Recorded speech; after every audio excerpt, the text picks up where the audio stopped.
Hi everyone, welcome back to the channel. Today I'll be covering on the US government contracts of Palantir. This is a part 2 video. If you have not watched part 1, please refer to the description below. As usual, please do your own due diligence. The video is only for educational purpose only. Do not treat this as a financial advice. I own Palantir and may be biased in my own view. In the last video, we went through the key data fields to help us understand how to use the database on USASpending.gov. In this video, I will share the insights I have found to answer the questions that you see on screen. The data shows contracts dating back to 2008 and is dated as of 8th of March 2022 and extracted on 18th of March 2022. There were 223 awards with obligated amount of 1.4 billion in value awarded to Palantir. Based on my observation of the data, this 1.4 billion excludes value from contracts that are of indefinite nature.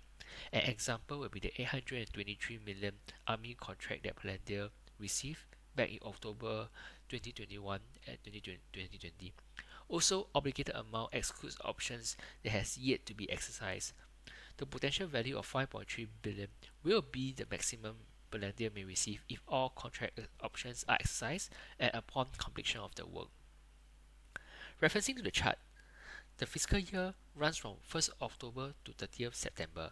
The number of contracts in red and the potential value in blue fluctuate widely across years, which is why Alex Karp kept mentioning that government revenue does not go up in a straight line and is very lumpy.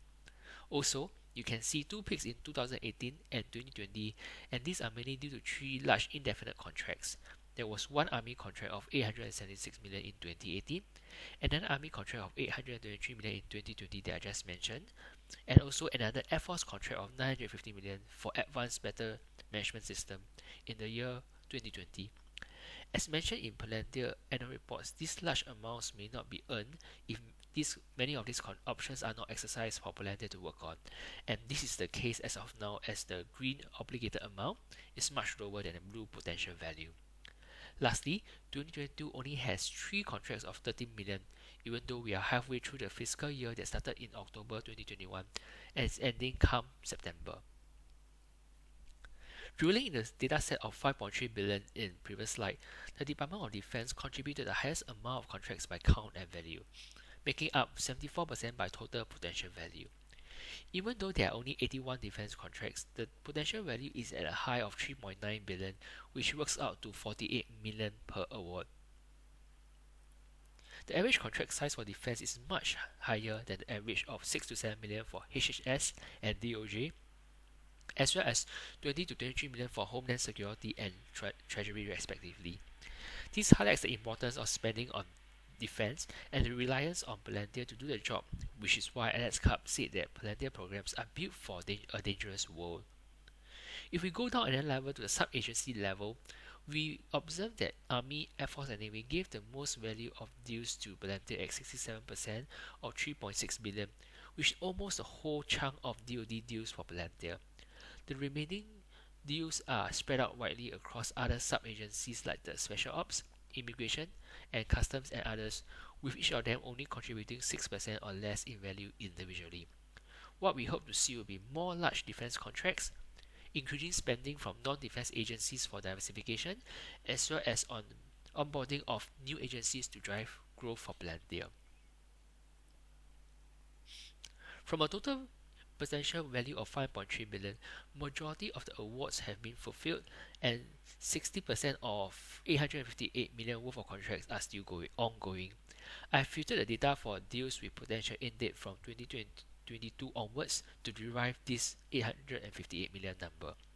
Do note this amount assumes all options will be exercised and is the ceiling amount Palantir may receive. Since we know from annual reports that the total Palantir remaining deal value for government contracts is 1.2 billion, we infer that US government contracts account for 72% or 858 million, and the remaining values are from other governments. The next important question is how long will these contracts last?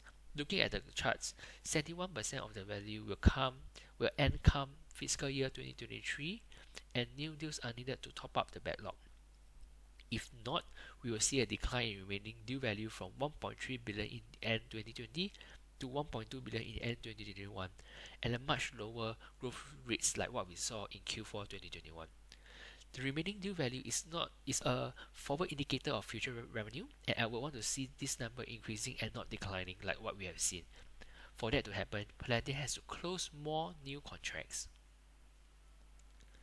There were only 3 contracts with aggregate value of 13 million being closed so far in fiscal year 2022.